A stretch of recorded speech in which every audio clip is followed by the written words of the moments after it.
Hello, everybody. This is Megan, And this is Alana. and welcome to Tea Time Crimes.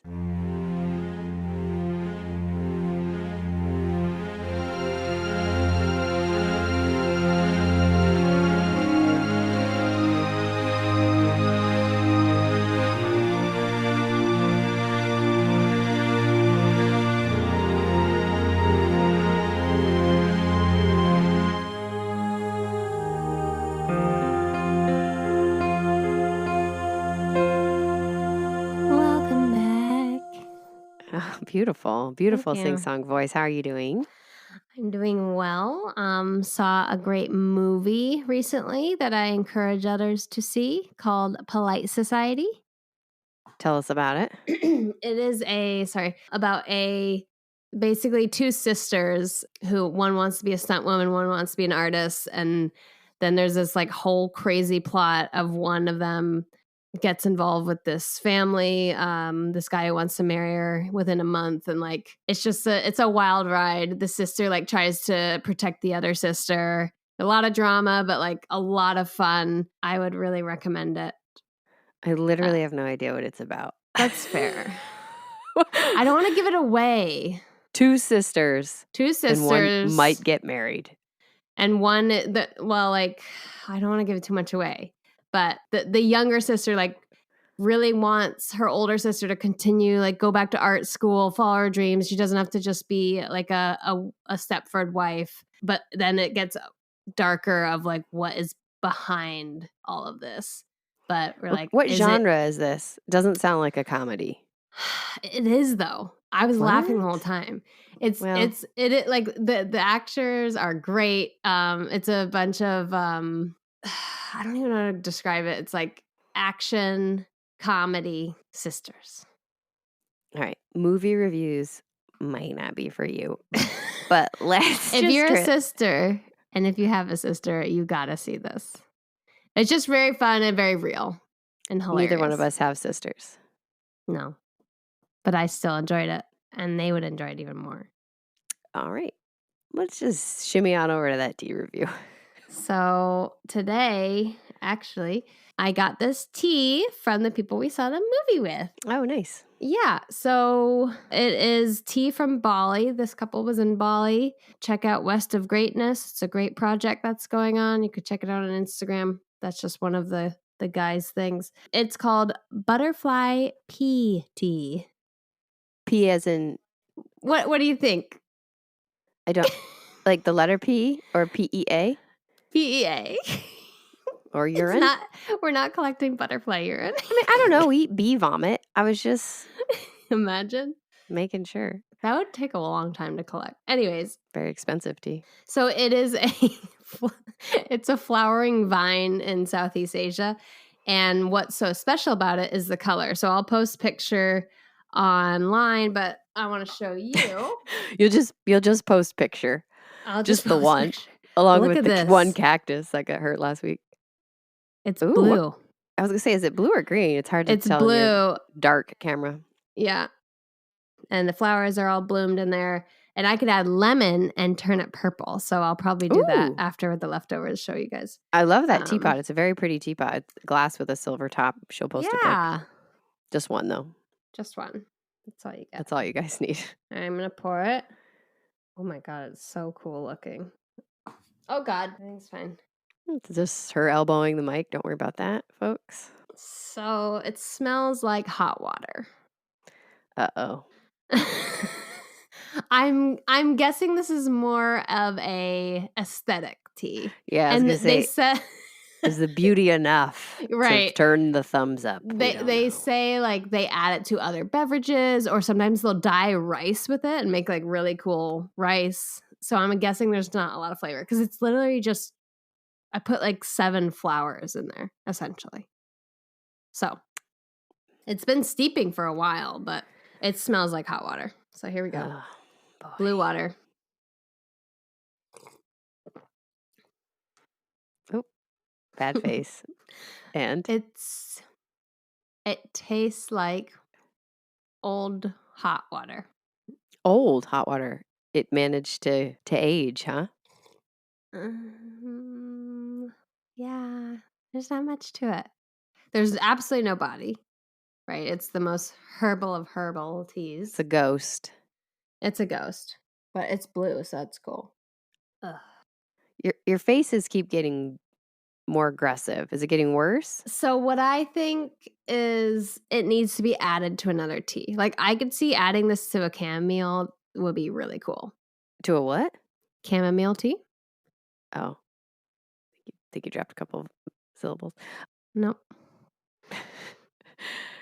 But what would be the point of adding it to another tea? If Because then it looks cool. It's you, pretty okay. cool to drink blue tea. Okay, so it's just a visual It's just an aesthetic. experience. Correct. I don't even know how to rate it. I was going to say, what are you going to do here? Is another rating system going to emerge? I'm going to give it beauty without substance sideways thumbs. 2 thumbs?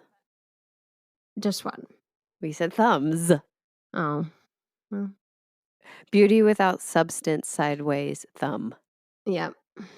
And I'll probably add it to other teas in the future because it is really cool. And I can't wait to add the lemon to turn it purple. So a BS sideways thumb. No. BWS. Okay. Okay. My son just learned that word because somebody screamed it in drop-off line the other day, by the way. Wow, that's a good place to do that. I know. I don't know if it was a parent or just somebody else. I assume somebody else, but he screamed it. Yikes. And we heard it. And then I had to explain what BS meant, but the full word. So that was fun. Oh, it means poop. Yeah, well, yeah. All right. So are you ready to get into today's case? Sure. Yeah, it's a serious case today, and it's more recent. Those are not my strong suit. I know, but it's important. Okay. So in 1960, 25-year-old second grade teacher Irene Garza vanished. Now her family knew it was foul play, but no arrest was made, and Irene quickly became a cold case. So their hope dwindled because only 1% of cold cases are solved, but her family refused to give up on this case. And this progressed through generations. To give you background on Irene grew up in McAllen, Texas, which is just a few miles from the border of Mexico. Her father, Nicholas, actually grew up across the border from McAllen in Mexico. And then when he was an adult, he moved to Texas and he opened up a dry cleaning business. And he was really dedicated to providing everything he could for his children, Irene and her sister. Irene was born in November of 1934. And she was super smart. She was described as elegant, and she all over the place she's described as beautiful. I mean, she is beautiful, but I think to me, elegant is that's more of a descriptor you have to earn. Do you know what I mean? It's in how you carry yourself and how you present yourself. Yeah. And she was a majorette for the high school band. What's that? Like the baton twirlers. Oh my God. Yeah, and her family is Mexican American, and so a lot of these things that she's achieving, she's a lot of the firsts, like the first Mexican American on the team, you know. Yeah. In 1951, she graduated from high school. Like I said, she was really smart. Her parents threw her this big party. It was in the newspaper. Everybody comes to the house to celebrate her. She attended Pan American University, and she studied education. In 1955, her older sister, got married, and she was maid of honor at the wedding. I mean, she's super into her family, and her sister got married at the Catholic church that the whole family attended, the Sacred Heart Catholic Church. And Irene was very religious. She would go to mass every Sunday, and she would go to confession every Saturday without fail. Wow, that's intense. Yeah. And her cousin said that she'd always heard rumors that guys would actually go to mass just hoping to run into Irene because they knew she'd be there and they wanted to just talk with her. That's cute. In 1958, she was named Miss All South Texas Sweetheart. Again, first Mexican American. And she was finalist in a lot of beauty contests, Miss Pan American, Miss Bronco Queen, things like that. So by 1960, Irene's in her mid-20s. She's teaching second grade, and she's living at home with her parents to save money. She's totally dedicated to her career. Like, she volunteers in her free time, and then she spends time with her family, and she's spending time at the church. She's also doing things like using her own salary to buy her students supplies that they need. She makes Easter baskets and presents for her younger cousins. She just sounds super, super sweet. She's going above and beyond, and there's so many examples. So many people came forward and just gave examples of Irene doing what she thought was the right thing to do, just simply for that reason and nothing Yeah. else. So on April 16th of 1960, that's the day before Easter, so it's a Saturday, she goes to confession like she normally does. She heads out around 6:45 and she borrows her parents' car to go to Sacred Heart Catholic Church, which is less than a mile from their home. Okay. Her plan was to go to confession, return home, and her parents were having a little bit of a get together at the house, and so she was going to, planning on meeting everyone there. But Irene doesn't return, and so initially the family's a little worried, but she is 25. She doesn't have the Yeah. car, so they think, "Oh, she must be going to midnight mass." And so they wait, and when she doesn't return home after that, they get very, very concerned. So at Yeah. 2:30 in the morning, they drive around looking for her. Yeah. There's no cell phones right now. Right. They end up finding her car about half a block from the church, which is weird because you'd park in the church parking lot. Yeah. And they later, will ask the residents in the neighborhood, how long has the car been parked here? And it wasn't there all night. It wasn't parked by 9 Oh. o'clock. It definitely wasn't there. And then they can't tell exactly when it came, but it wasn't there while she would have been at confession, which is at 6:45. So the police, of course, are called in and the town forms a search party. Irene's room at home is searched. They always do that to see if they had other plans, if they ran away, if there's somebody they've been secretly corresponding with. There's nothing like that. Nothing to indicate that she willingly went somewhere. Nothing's out of place in the car. Now, her family is 100% confident that something has happened. The police also interview witnesses at the church, and several people saw her standing in line for confession. So we know she was there. We know she made it to church. Okay. And they talked to the priests that were giving confession at that time. And Father John Fite, who was a younger priest, he was in his 20s, he Oh. was the priest who took Irene's confession. So she even made it to confession. He said that Irene had asked to go to the church rectory because I know you're not Catholic, so the confessional booth is very tiny. Yeah.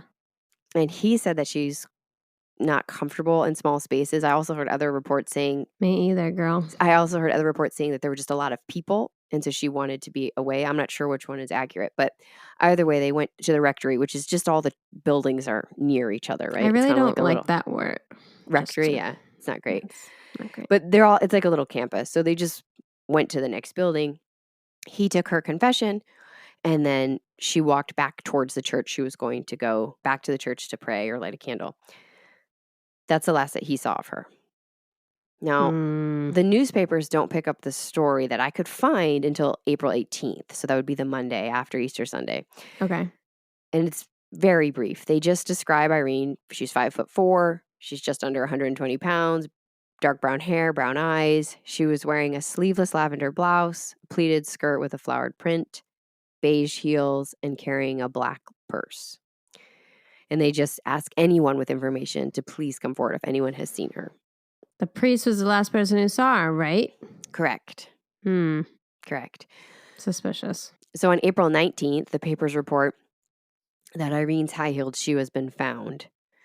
It had been found the night before on McCall Road, and her parents had positively identified it as Irene's shoe, the one that she was wearing when she disappeared. God, I'd be freaking out if I was her parents. A few hours later, the next morning, a boy walking to school finds Irene's purse. Her identification is still in it. Ugh.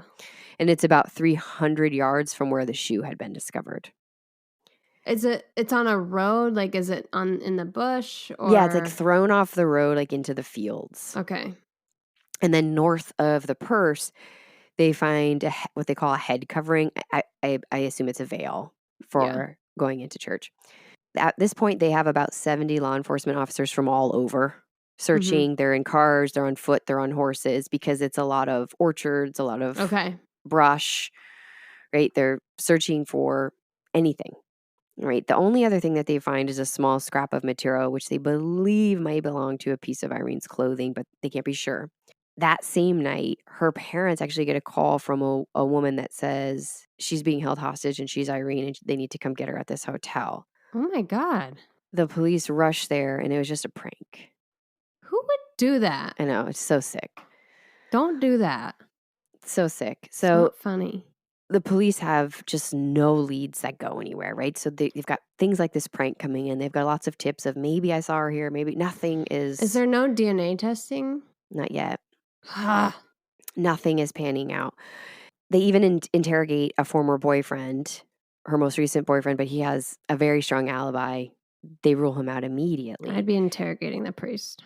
The family they do question him. They do bring him down for questioning, Okay. and they decide to release him. What's his alibi? He did the midnight mass service. Oh, that's a good So he, alibi. so he did confessions, and then he came back and did midnight mass service after he was done. So the police have no leads. They interrogate the boyfriend, and the family offers $1,000 reward for any information. I'm sure. Oh, but then that we've seen in other cases how that just brings on a slew Yeah, of that's why it's bringing in sometimes all crap. these tips. Yeah, I know, and it's such a gamble. So by April 21st, the papers are reporting that at 7:40 a.m., Irene Garza's body was found in the 2nd Street Canal. Mm. It's about 3 miles from where the objects had been found. Her body had been wrapped in a large bag, and it was noticed by two people passing by, two people who didn't know each other at the same time as it started to open.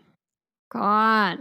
She was still wearing the clothes she had disappeared in, and she was face down. Now, their first impression is that she sustained a blow to the head and that she had been sexually assaulted. No. Yeah, earmuff. Okay. Good. She was missing her shoes, her underwear, and her shirt was unbuttoned. I'm back. Once Irene's body is discovered, a local business adds another $500 to the reward.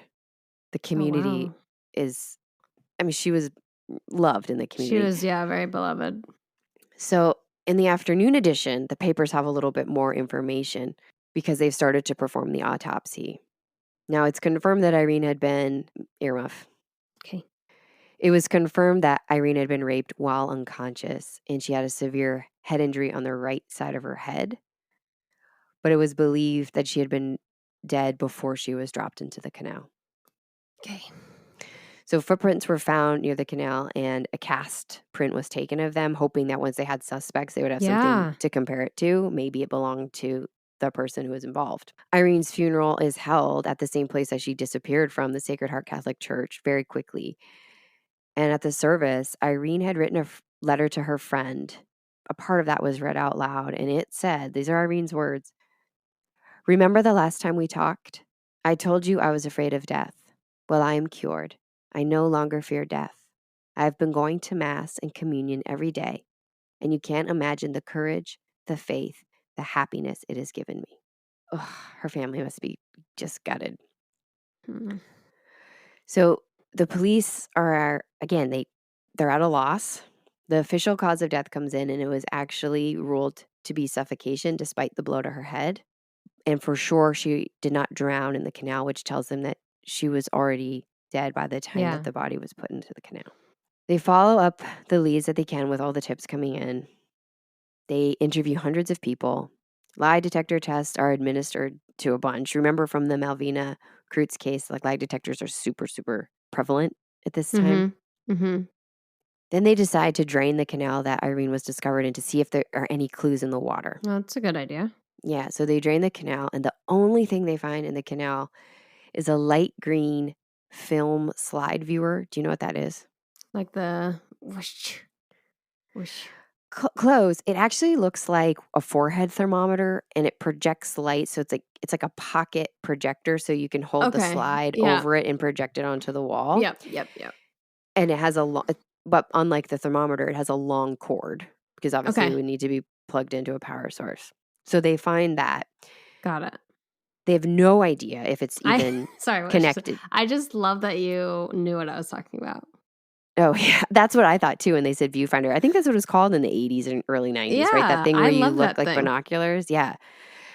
Yeah, exactly. So they don't know, is this connected? Could it just be that somebody accidentally dropped it? Somebody tossed it? There's a ton of shit in my canal. Once I found a gun in our canal, and Chris was like, "You probably should have called the cops." And I was like, "What'd you do with it?" I just saw it. Is it still there? No, it was gone the next day. That's Probably should have terrifying. just did Yeah, you should have something. called if you had told me, I would have been like, "You need to call the cops." Anyways. Oh my goodness. So what they do, because they're just not sure, they take a picture of it and they post that in the newspaper and they say, "Hey, if anybody knows who this belongs to or if it's yours, can you Yeah. please come forward to help us rule out if this is evidence or connect some dots here?" Is there color newspapers at this point? Or is it still black and white newspapers? I can't remember when it Everything I looked at switched. was black and white, Okay. but I don't know if that's just due to the way they were Copying. scanned in, so I'm Yeah. not 100% sure. They did describe the color in the picture Okay. caption though, so maybe not. And at this point in time, more and more businesses have come forward donating to the reward, so now it's up to It's so $4,000. cool. I love Now, that community. once the picture is published, the viewfinder is recognized and is recognized by Father John Fight. The police have already talked to him, right? He admits that he saw Irene and he's given a polygraph test and he's released. I don't know, man. He's the last person who saw him, and there's a space between confession and midnight. Yeah. So that July, there is a brief moment of hope when a newspaper headline is published that said, "Is this the assassin of Irene Garza?"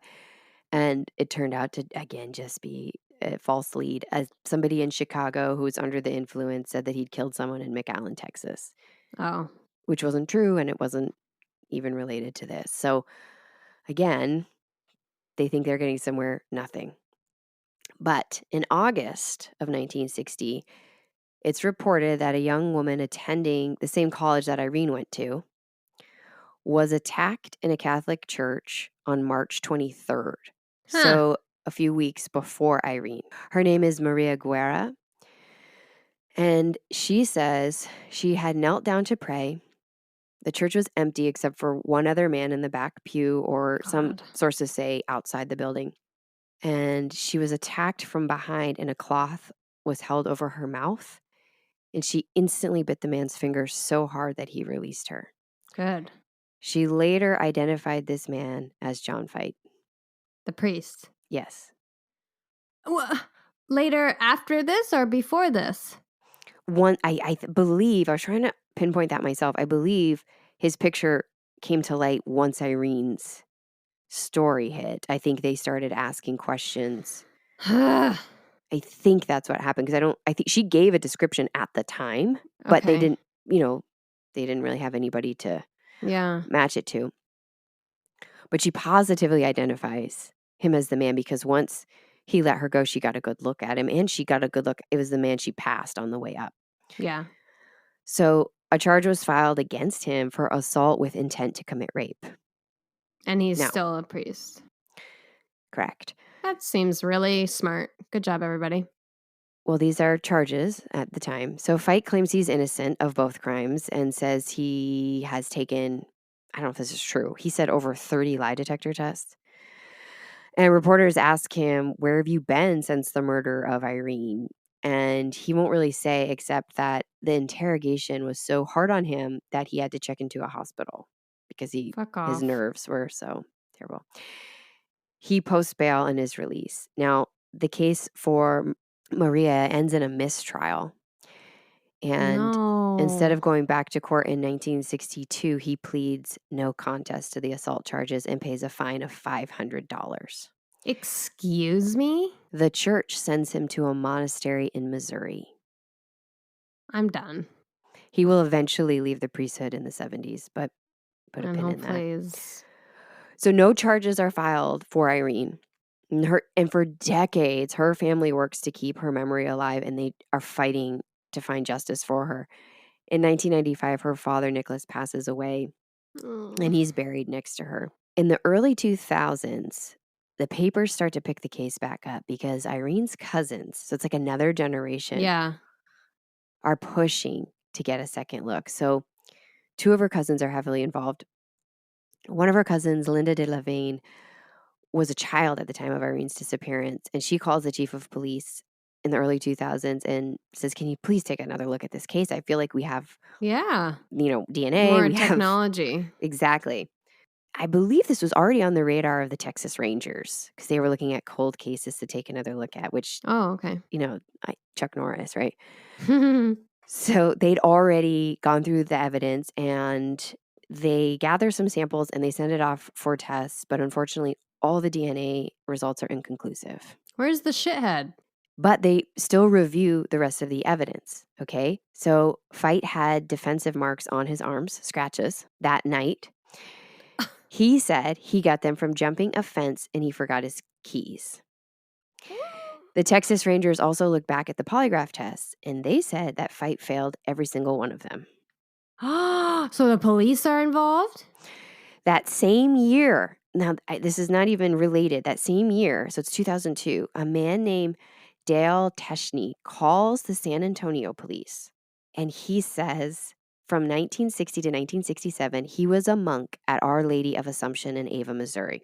And he had counseled a man named John Fight after he had been transferred. Now, Dale has a master's in social work and theology, so he was Wow. put in charge of providing therapy Yeah. to the monks or the priests at the monastery. Now, he speaks to the detective in San Antonio, and the detective says, I need you to put this down in writing and send this to me immediately because Dale has some information, but he doesn't have a location and he doesn't have a name.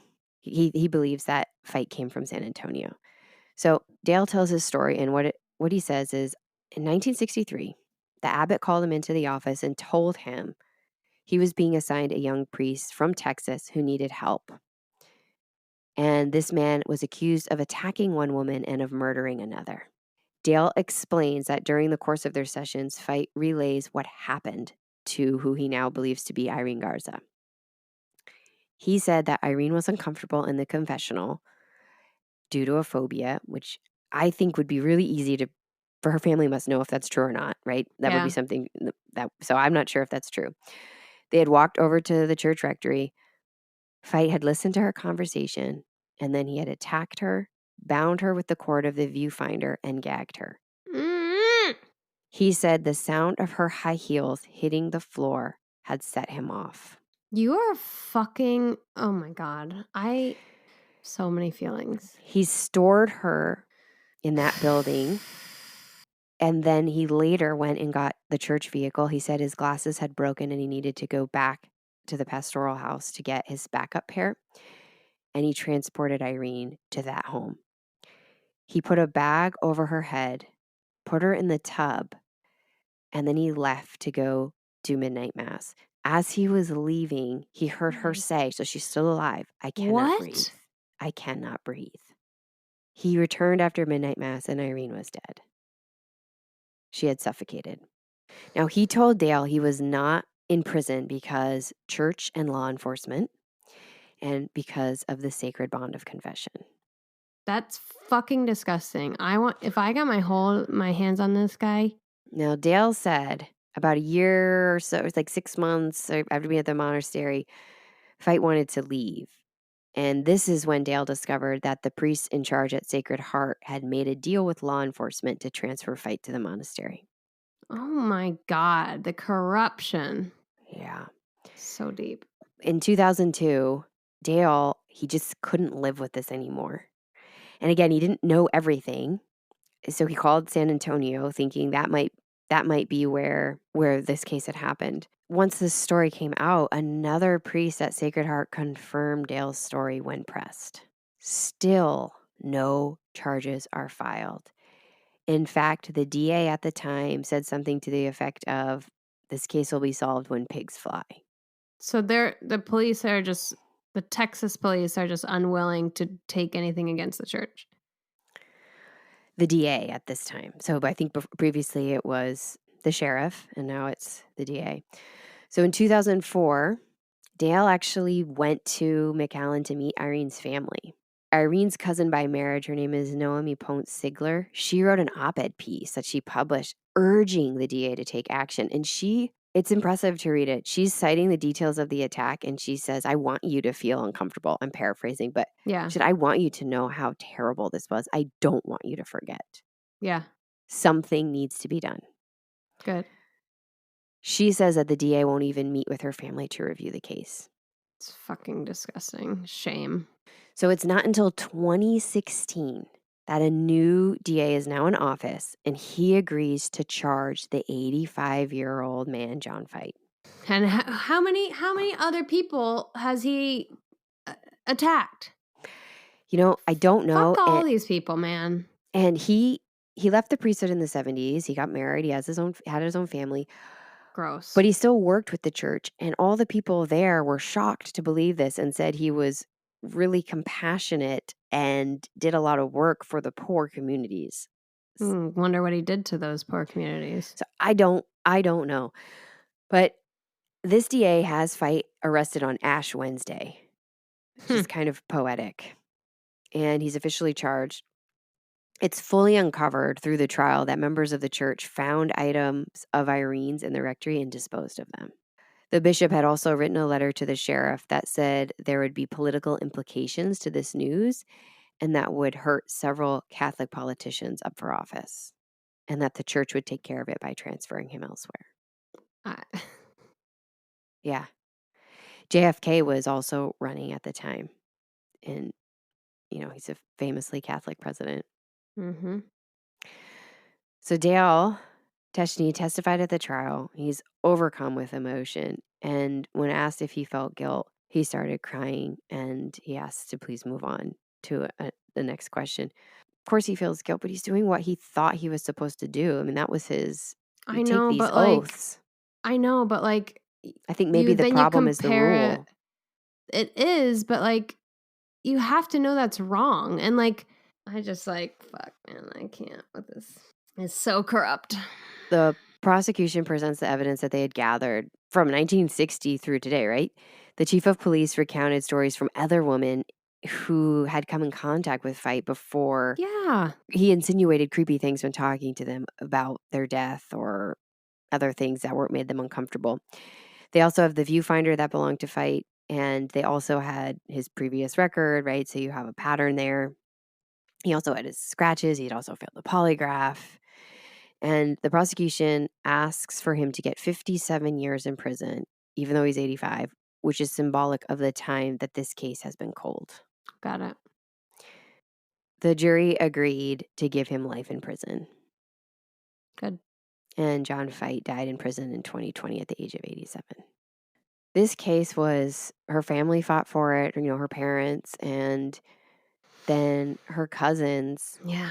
One of her cousins was 9 when she disappeared, Linda, and then Oh. the other cousin, Noemi, her father had actually been, I think, a deputy sheriff, and he strongly believed that Fight was the person involved, and he was taken off the case and removed and not allowed to work it anymore. Oh my God. And he was just torn up about it. Of course he was. Because there was nothing he could do. Right. Nothing he could do. And so the new DA, right, he was willing to look at everything. The Texas Rangers worked really hard. Dale came forward. He wasn't sure who it was. I mean, think of the things you must hear. Don't you have to, legally as a social worker, if you hear about somebody harming somebody else in a therapy session, you have to tell the police? As a therapist, you do, but as a priest, you're not supposed to. So I don't know where that falls when you're both. Confession is supposed to be completely secret no matter what they tell you. That's crazy. Yeah. I mean, and then I know that I went to a lot of catechism classes, and I remember asking this, which I'm sure they loved. And they said, well, then it would deter people from confessing. And I'm like, well, if we're not going to do anything with it, who cares? Yeah, who cares? Who cares if they're right? The whole point of confession is to absolve yourself from your sins. Right. Like, do I care that this man's sins aren't absolved? Yeah, Not fuck really. no. Either I think maybe that should be a new rule, right? If you've just like it was with psychologists. So I don't know where this falls for him, but yeah. Or if he even had enough details to think it was true or what. I mean, eventually it sat with him for over 40 years. So, and I don't know if, like you said, I don't know if any other women were hurt after Irene. I'm sure they were. I mean, I feel like once you do that, if you do that more than once, I feel like that's just you can get away with it, and you're gonna have those impulses. Yeah, typically that behavior continues and Yep. escalates, but sometimes I don't know. There's no way to know that unless other people come forward.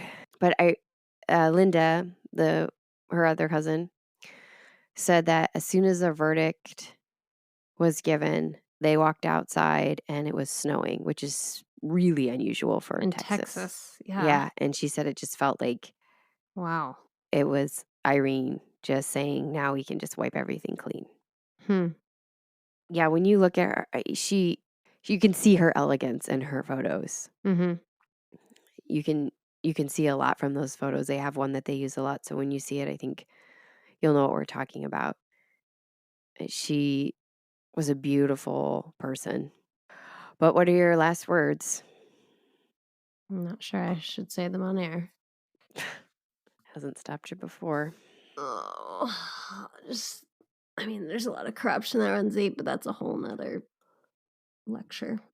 I don't know, man. It's just like in these situations, like the church and the police, where it's like gets really political, and you're like trying to protect something. You have to remember that these are real people. Like, oh, just a girl got assaulted and killed. We'll sweep this one under the rug. Like, this is a real person. Like, there is a lot of complexities in politics and how things come off and yada yada yada. But like, I mean, what movie is that? Shawshank Redemption. Truth will set you free. Don't don't don't do that. It's never worth it in the end. Like, this is a real person with a real family, and it's disgusting what these groups did. I don't know how you can possibly fathom a transfer is acceptable. Are there no other women in the other town? They might not care about women. I know, but I'm saying it's just so mind-blowing. There are going to be other women just like Irene Garza Yep. and Maria Guerra. Yeah. It, I it just I don't if it's not happening in my town, then that's fine. That's not just a totally unacceptable point of view, Yeah. in my It's opinion. disgusting. It's disgusting, and it's oh my god. Yeah, I don't know where to start, but I hope a lot of those people got what was coming in some fashion or form. I hate that they hide behind religion because, whatever you believe, if you do believe in God, like, there's no way God is like, yeah, good job on this. There's no way. Yeah. That's why, like, the institutions of religion, like, I won't get started 'cause but a lot of the institutions, like, we're seeing in the Catholic Church, like, all the corruption coming out, it's like, go to the roots of religion. Like, I might not be religious, but I can appreciate the true, like, The true what's meaning of actually it. yeah, right, like, but there's that I feel is so lost, and Yeah. especially in big institutions where it comes around money and reputation and Yeah. politics. Yeah. It becomes And people the things that get yeah. a wicked game of telephone, you know? Yeah. They interpret things how they want them Yeah, to how does it help serve them. them? It's just so And, like because not everybody is like that. Not everybody who, is religious or in the Catholic Church is like that. And oh, of course not. but I mean, this is not, the Catholic Church But, is like notorious now for this, unfortunately. right. I mean, power too much power is, you know, corrupts. Yeah. Like, the Yeah. fact that the the way that money is involved in religious institutions is just mind-boggling to me. It's so strange. I feel like that really creates a lot of conflict. Yeah. And I think a lot of it is status too, right? Just reputation, Yeah. which we cover in so many cases. Right. Usually it's on the reputation of the woman, which makes bad decisions are made, right? Yeah. In this case, it's the reputation of the church. Yeah, but, Yeah, like, think about how many other cases there are like this. So, like, I I mean, yeah, know. we're seeing it all the time with the Catholic Church right now, but, like, across the spectrum, it's just like how many victims have there been, and how many, like, people have not been held to, like, the crimes that they've committed because of these types of things. It's so gross to think about. Yeah. Like, "Oh, we're gonna push this under the rug because you're part of this group." No. I don't care if you're a bishop, a president, like, you need to own up. Like, everybody matters the same, but they Yeah. don't see it that way. And sending him to a monastery to, how do you know that you're not putting all the monks in danger? Right. You don't know. Well, I wanted to cover this story just because I think Irene's family They're did something amazing. Yeah. Yeah. And they've really been pushing for this. And her young cousin, Linda, said it finally felt like it was time to face my childhood demons. Oh, I can't imagine what that family has had to go through. Jeez. Yeah. Yeah. What's so, the pain of losing Irene in this way Yeah. is one thing, but also this is a family who is very devout and had a Right. strong foundation of religion. And that's a very comforting part of your life Yeah. if it's part of your life. And to have that, I'm sure, shaken or taken from Tarnished. you is Completely. just a side effect of this terrible time. Like, yeah, you can't, there's no way that the rest of that family grew up feeling comfortable No way. around priests after that. Like, I wonder how it affected their beliefs. And I hope that they're able to realize that those were men and they could look past it to more of their internal faith and realize that those were just men that were doing the evil deeds. But it just is so many, when it's something that's so sacred, to have that taken from you, Yeah. and like that's something people would lean on heavily during Right. Right. something this terrible. And I'm sure And that they don't was have that. weaker. Yeah. I wonder, well, probably not. Sometimes families, like Mexican families or like Native American families, will have like, how do I put it? Like they'll have more sacredness around family members who've passed. Hmm. And I wonder if they could turn to that. Like sometimes they'll have a shrine to like grandma or something like that. I wonder if they turned to that when they were not feeling, really positive around the Catholic faith. Around the church. Yeah. Linda did say that her mother kept a picture of Irene for a long Yeah. time, and they try to keep that alive. Yeah. Yeah. There's something powerful in that. Yeah, You'll see absolutely. that across so many cultures. Hmm. Yeah, for sure. I mean, I have that myself. Yeah. Okay, well, who should listen today? I don't know. Police officers, leaders of religious institutions like, I don't know, pastors or priests or rabbis. I guess scientists, geneticists, kind of, you could see like everything matters, like every scrap matters of technology and evidence and spoken word, that if you know something, say something. Yeah. Yeah, right. And sometimes that's the hardest thing to do if you don't know if things might not matter in the moment, Right. but they might matter later. And sometimes that's the hardest Right.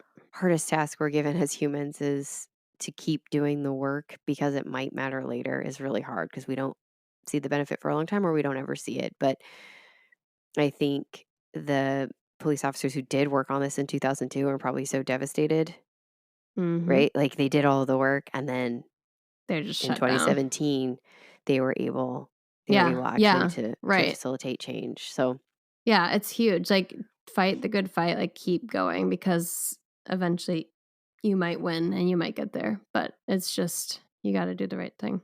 yeah, And I would like to become a vigilante. we know. This would be my bread and butter. Yep, we know. I have a lot of sharp objects for soft parts. You should create a comic book series that's just about you. I mean, not about me, but I have once wrote a story about.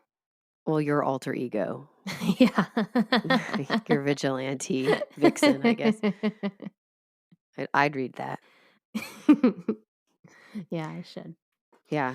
Well, rest in peace, Irene. Yes.